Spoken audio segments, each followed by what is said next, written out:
ChangeMakers Circle on Click Niger online channel. My name is Ihuoma. ChangeMakers Circle is being done in collaboration with Skill Hub Consulting, an organization that is dedicated to ensuring the best of professionalism of civil society organization professionals in Nigeria and around the world, of course. ChangeMakers Circle is coming to you in collaboration with Skill Hub Consulting, an organization dedicated to improving the performance of development practitioners and organizations to reach their full potentials in changing our world for the better. Skill Hub Consulting.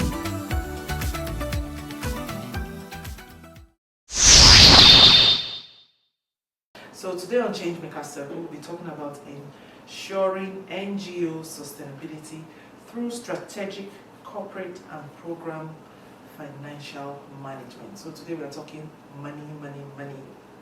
And we are going to be focusing on addressing misconceptions about CSO fundings, the impact of finance on the visibility of CSOs. And I'm not alone in the studio, as you can see. I have a pretty young woman with me, Ihuoma, a finance expert with expertise in program finance, procurement, and contracting. Did you bring the money for us to be in the studio? I don't carry it around anymore. Okay. So our money is flowing, but even though we don't see the cash, we can let's just do some small. All right. Ihuoma, you are someone who has been in the finance sector for quite a while, and you understand the workings of finance when it comes to CSOs, NGOs. You've seen the behind the scenes, you've seen the whole procedures of how CSOs will have to put themselves through, or the processes they have to put themselves through to be able to get funding. So what are the things, the biggest issues that you have seen so far, in terms of financial management with CSOs? I would say a few of the basic issues would be, first of all, being able to break down your program into what maybe I would call slots that would justify the money that you're getting by process. So I think what they will call, I don't know if it's maybe what we'll say in finance, we call it the methodology. Being able to express your methodology in a way that will justify the funding that you're getting per time. And then of course, being able to also deliver your results or blow up, I would use the word blow up your expected result or outcome, like the program guys call it your outcome. Your ability to show the donor what your outcome is going to be and the effect your outcome would have on whether it's a society or the people impacts the way or how much they would trust you or how much money they would want to give you, donor-wise. Okay. So it's like you are more or less like an in-between. You see the world, or you see what is obtainable with the CSOs. You also know what's obtainable with the funders. What are funders looking out for? What do they look out for that would say, okay, you tick these boxes. These are the boxes you have to tick for you to be able to access funds and things like that? I think whilst that's a difficult thing to represent, I think integrity. One of the major things that most donors are afraid of is giving out money and it being mismanaged or misappropriated. So the donors are looking for how, by your proposals or by your requests, they're able to show that you're honest, and I think it's also in the methodology, your ability to be able to describe what you're going to do would either make someone comfortable to feel like you know what you're going to do and you're really going to do it. Of course, they're looking for your activity-based budgets, which is basically saying, I'm going to do this, I'm going to, for example, travel or buy this or do that. The donor is looking for details that would express exactly what it is you're planning to do with their money. They're also looking at policy. So if you're looking at most donors, which are usually international organizations, one of the things they're looking for is to see that you have policies that guide your organization. You're not just coming from They want to see that you have roots, you have a process, you have a policy, you have procedure. Naturally, from a finance perspective, procedure and processes build trust. That you have that established procedure and process. So if you're going to do, for example, procurement, you have a procurement plan, you have a policy, you're able to state to them, okay, I have this approval process, so there's accountability in your system. That's what usually you'll be looking for. And your ability to focus on the project. One of the other things that the CSOs will do sometimes is, if you submit an activity-based budget where I realize that the administrative funds or the administrative fee you're requiring is much more than the program fund itself. So you beef up, I'm going to buy assets, I'm traveling, hotels. You're spending so much on that, and you're not spending on the project itself. So from a finance perspective, we get to see a lot of those documents coming, where you're focusing on the administrative part of the work instead of the project itself. So it looks like you have a different agenda that you're trying, to push. But all these things that you have said, sound a bit over the top of the head. Like, it sounds like a lot. Like an NGO needs to have a whole lot in place to be able to access funds or get funds. How big does an NGO have to be able to access funds at all? Because this sounds like, oh, you need to have a finance person, oh, you need to have a procurement person, oh, you need to have, and I know that there are some persons who want to start on the low. They just have something that is not so big, they have an idea. Do you have to be so established and have all these things in place even to be able to get Absolutely that? not. Okay. And maybe this is going to be biased because I'm a finance person. I think once you have a good program manager, to be honest, and a finance person, if you're the only two people in the organization, you can get funds. So it's the ability to invest in a very good finance person that has a good finance background. You're willing to pay the person, you're willing to keep the person, and of course the program manager who's able to sell. Because whether you like it or not, it's some form of marketing. Proposals are marketing. That's the way I see it. So everybody comes to market, this is what I want to do with your money. And then your ability to be able to convince people. So if you say you need a separate procurement person and a separate finance person, not necessarily.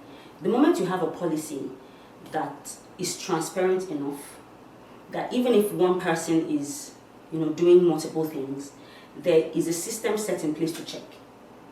That's what I will be looking for. There's a system set in place to check. There is a system that allows verification, that allows evidence. You don't need to have a whole lot of people. You can be small, but your ability to communicate a system and a procedure or a process and transparency is basically all you need, and an excellent program manager. Okay, yeah. This is ChangeMakers Circle on Click Niger, and I'm talking with Ihuoma Okugo. When CSOs are giving funds or NGOs are giving funds, they have to, you have all those, your technical nomenclature. So they have to report back to say, okay, this is what we have done and all that. But I've also seen situations where some NGOs come up with, oh, we're doing this, we had some funds, like some excess funds, and that have not been spent. So they need to spend it before that time comes up, and things like that. And I've also heard about cases of overspending or underspending. How do these affect, the work that those organizations do? So you will find that some NGOs are able to get extra money. It's in the ability to show. So there's something we would say justification. If I was presenting a request for an overspend, I'll probably be saying it is required to bring the project to a full completion in order for you to get your desired outcome, right? if you're able to prove that what you're doing or what extra thing you need to do is required and is going to make a difference, then it's okay to have an underspend. Obviously, in communicating with your donor and already having that, so a lot of these things have to be discussed from the beginning.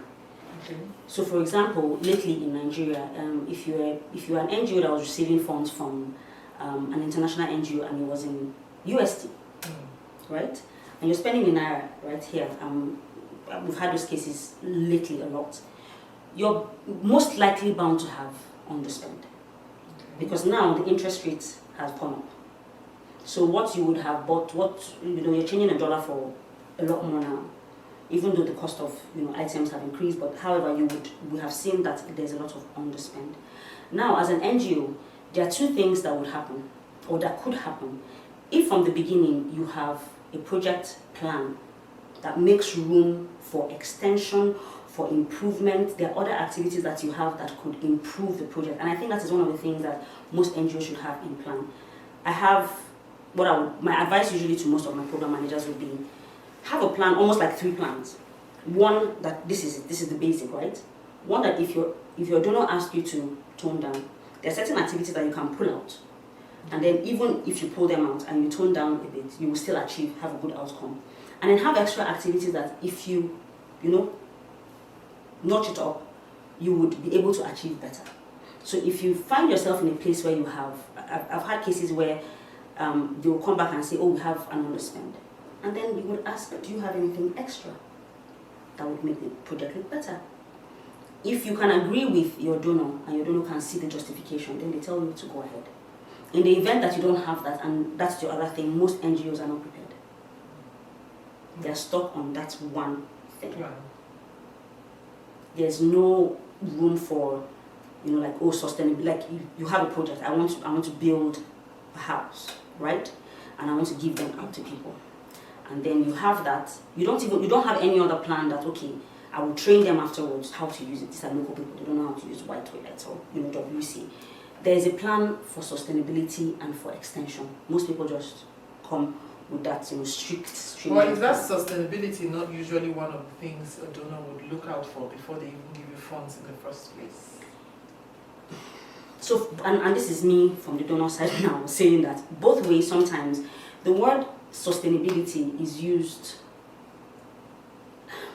I would say misused, because usually for the donor, which is what happens lately, I've given you the funds, you've done stuff, you take pictures.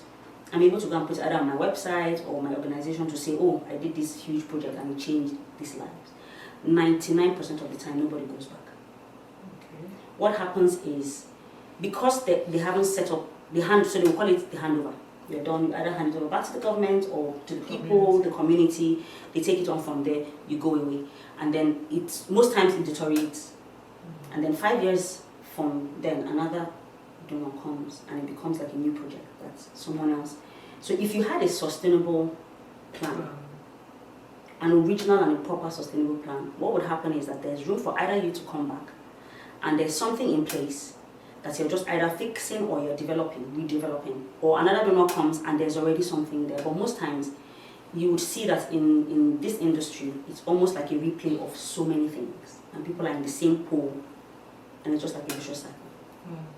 Okay, so how can the issue of inefficiency be addressed, and the issues around delivering value as well? Inefficiencies, fix your books. It's the first, efficiency, fix your books. I've had to do spot checks where sometimes usually they tell you to go in quarterly. There's one finance person, the next time you go, the person is gone. So the NGOs because people tend to hop around. Seeing that as a donor makes me uncomfortable. Where you're constantly changing your people and then there's that lag and then there's that gap. Your ability to present your books, present evidence for activity. Your ability to efficiency would mean your ability to catch up with the trends. Lately, one of the nice things I've seen is when you go to places where before they will go to the villages and they will hand them cash.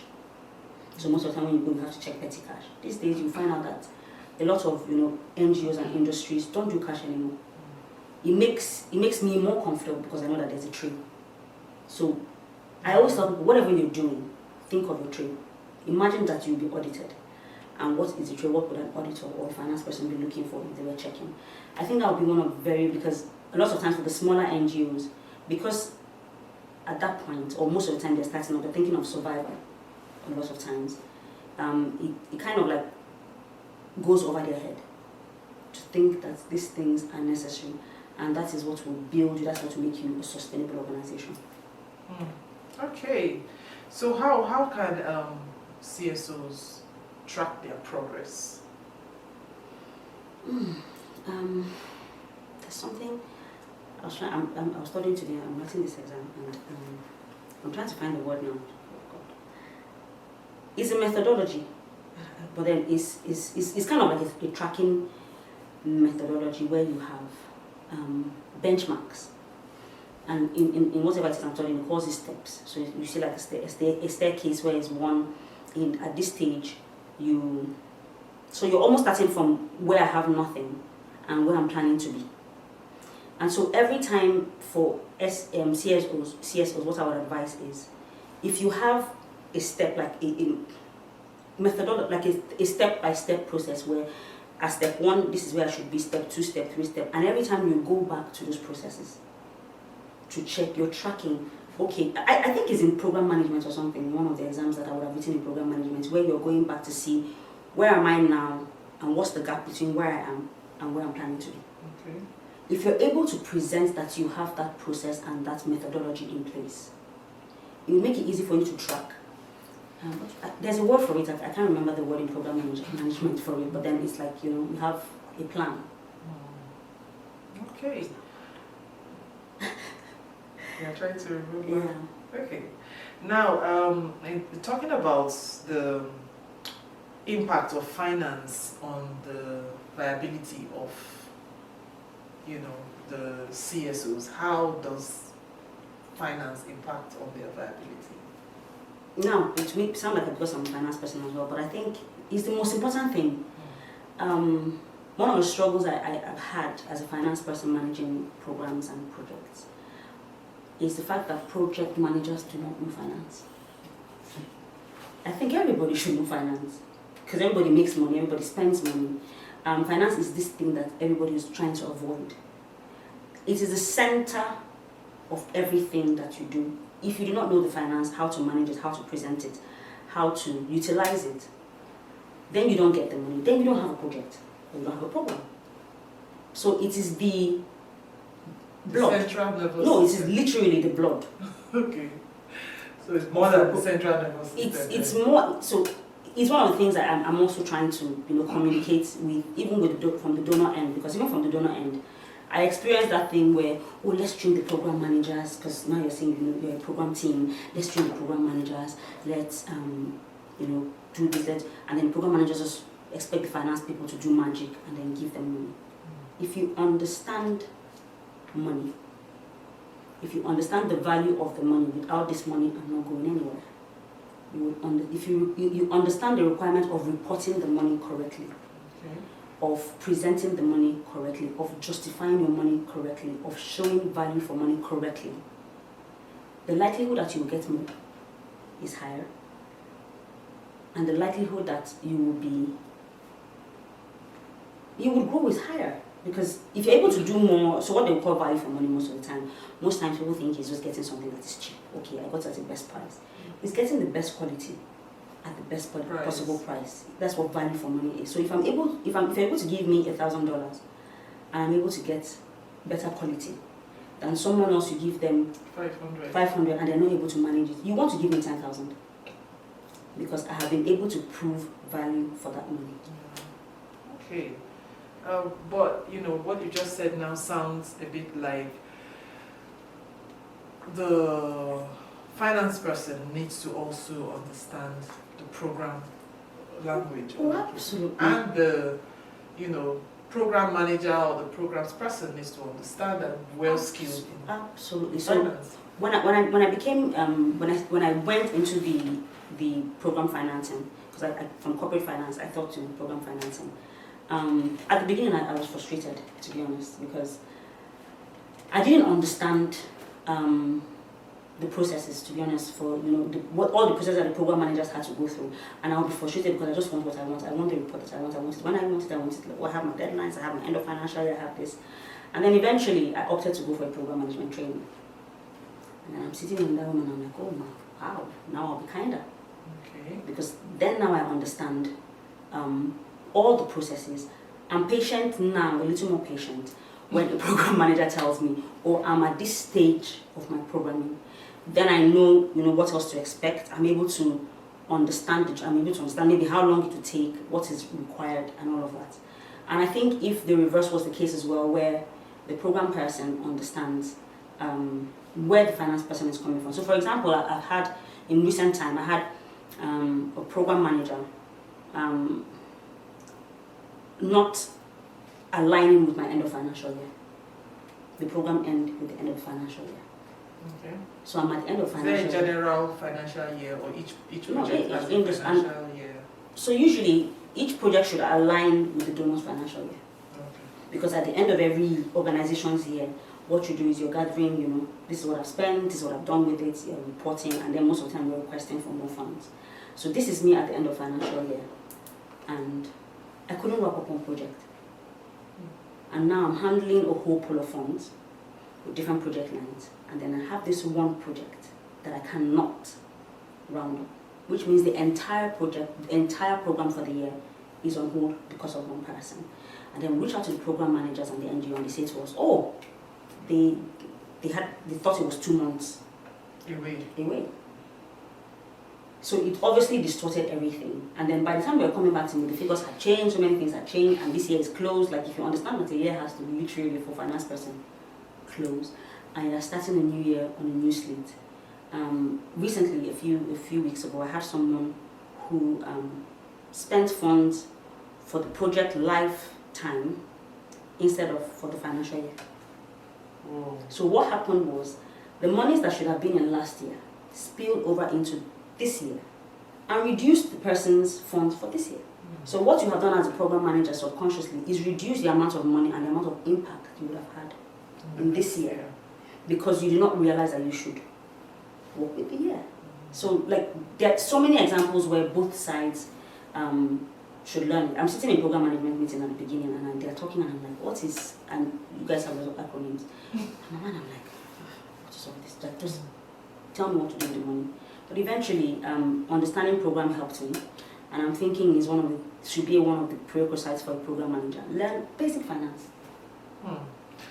When the finance team, which I believe the program's person or the program's team would be a part of as well, when they're making these presentations, just like you made reference to back to the donors, maybe at the end of, I believe there are presentations that will be made to justify or to show, what is going on. What should be the standard? What is the expectation? Because I also want to believe you have seen where people are getting it right and getting it wrong. Yeah. So let's know the intrigues behind all those. Yeah. So usually for a finance person to go back and report, basically what you're looking at is why you also need to understand the project and the program is the risk. So you talked about overspend and underspend. Usually there are targets, so sometimes quarterly, sometimes monthly, right? You give an activity-based budget. You're expected to spend X percentage amount of money. In finance, there's always an expectation forecast and a plan, and you're expected to abide by it. Now, if it cannot happen or you're exceeding it, you need to give me a justification. So every single move, whether you want to overspend or you want to underspend, whether you want to change the plan, whether you want every single thing requires a justification. If you're sticking to the plan, you require a justification. If you're changing the plan, so the ability, my reporting is better when you give me justification. So usually what I will do is I sit with every program manager or every project manager per line. Most of the time I know sometimes it's security. Something as small as security could determine we need more money because now we need to do this, or I'm not able to complete this project because this. So if I'm going back and I'm saying, oh, we didn't hit the spend target, it is because this. Are you going to hit it next month? We have the risk. So the donor is also able to make plans to either source for more money or re-strategize the entire plan. So for reporting from the finance side is the ability for the program manager to give the finance person as much information for justification. So when this information, how is the best way for you? What is sitting there and watching a presentation? What would jump up to you as that would make you happy as a donor or a funder or as a finance person? I say, okay, this person is making sense, or this person is really justifying, because sometimes these are just like words, do you get? But I guess maybe some persons don't know the practical use of these things or how to use them when they're making their presentations. Yeah. What would be the best form? What would they be doing that you would see that you say, this is a good presentation that you're making? So for example, I'll think of an example. So currently now, in the northern region, everybody has that thing where there's a security thing. And then maybe you have a project where you're going to train people in the far northern region, right? And at that point, you get to a point where the borders are closed or where there's some level of unrest. Usually nobody knows when things like that would stop. What would make me happy from a finance person's perspective if a program manager was coming to me is usually we would probably have maybe weekly, sometimes monthly catch-ups or to sync our reports. I would be happy for a program manager to tell me, look, we're planning to spend XYZ amount of money, right? I'm either going to hear we're going to spend it. Give me the assurance that you're going to spend it and tell me how. Give me a detail, because as a finance person, when I'm defending, is what I usually tell them, I have to defend your activities to senior management or to whoever I'm reporting the monies to. Give me information that would equip me to defend. So tell me, I'm going to spend the money because we have 10 people traveling today. The trip is going to happen in so period. We're paying consultants. We have the hotel booked. We have as much detail as you can give me that gives me a justification for why this money is required. Or on the other note, if it's not going to be spent, you're telling me this is what is happening in this location. This is what, and then you're giving me a plan for what the next plan. So don't tell me, oh, I'm not spending the money. Even when you're going to have an underspend, don't tell me, I'm not spending the money, we're not going to use the money. No. Are you never going to use the money? Why are you not going to use the money? Is there anything else you could do with the money? Do you have more than one option? So you leave nothing to being untold. Everything has to be spelled out. Okay. I have to practically, which sometimes for a finance person is tiring, but they know every project. That may be tiring too for the project person. We have that thing where they're drawing me, they're like, no, come and sit. I'm like, but eventually, not to sound, I'm a finance person, so yes, I will vote for the finance. You have to come back to me. I don't have to come back to you because there will be a lot of people that will be coming to me for the money. So is that thing where you value the fact that you have to come back for it. Do you want it? Okay. Now, literally, what are some of the hindrances, and we're wrapping up now, the hindrances to accessing finance? Presentation is what you would imagine that those, in quotes, big NGOs have over the small NGOs. Okay. It is as simple as that. 99% of the time, the big NGOs may not even be able to execute that project. They sometimes end up subcontracting you to get the project done because you have the skill or the expertise to get it done. But you are not able to present yourself. You're not able to present, and presentation is in documentation, how you communicate in your documents. Because what happens most times is before I meet you, before I even hear you, for program managers, you send your documents. It's easy for them to be able to communicate and have presentations and have documents that sell or that buttress your capability. That's what the big NGOs do. They send you this beautiful package of proposals. And sometimes nice, colorful. I always talk about pictures as much as I'm a finance person. I like the figures, but the pictures, the fact that you can capture, or if I tell you I was working with XYZ people and I can show you evidence, some kind of evidence of what I've done. It's the simple thing that the bigger NGOs have over the smaller NGOs, their ability to communicate, their ability to sell, their ability to present. So I'm seeing communication here as a really, really big and strong factor. Yes. Written communication, verbal communication. If you were sending somebody to now go and do the presentation, maybe they now say, okay, we've shortlisted 5 programs or projects that we want to execute. Now come and do a presentation, right? So we can select, which is how it works. Who are you bringing in to come and do your presentation? Okay. What is the person communicating? Does the person even believe what they're communicating? Conviction. Yes, you're able to put all of that. The times you sit and you're like, wow. Well, even if your organization doesn't want to give them money, you're almost willing to say, you know what, let me go and contribute to my friends. The person wants to save a life, you know, like, you're wowed. That it actually works. It sounds like an audition to me.